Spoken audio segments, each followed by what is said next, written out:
that is what happened back in 1963, that there was no such thing as a battered woman syndrome defense then, and that is what is so sad, and that we need to correct 59 years later. We're not going to change everything overnight, Marion, because we still have some very severe cases of domestic violence.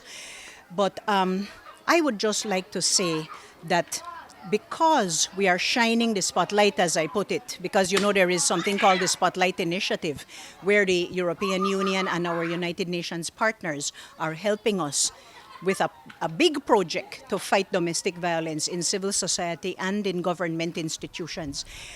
Because we have that awareness now, the 16 days of activism against gender-based violence in November into December, those kinds of activities and that kind of awareness tells us that we would like that the Nora Parham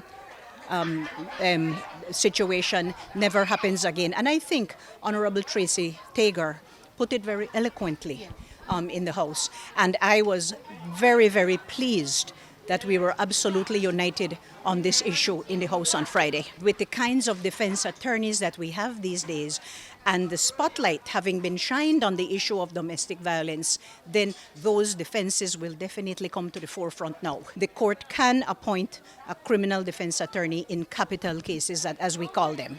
Is that any different now from what Ms. Parham faced back then? Very different, very different. She was not afforded. There was a defense attorney. I believe the defense attorney at the time was named McKinstry. But because there was no awareness of the battered women syndrome and the issues of self-defense when it comes to battered women. And you see, we were in a colonial administration. This man was a policeman. And by the way, she had left him several times and went back, Like I said, the whole story needs to be told. I can't stand here and say she didn't light the match. But all indications are that it was he who accidentally lit himself on fire. It's so very unfortunate, but she should not have had to pay the price for the ultimate price for having been a victim of such horrendous violence.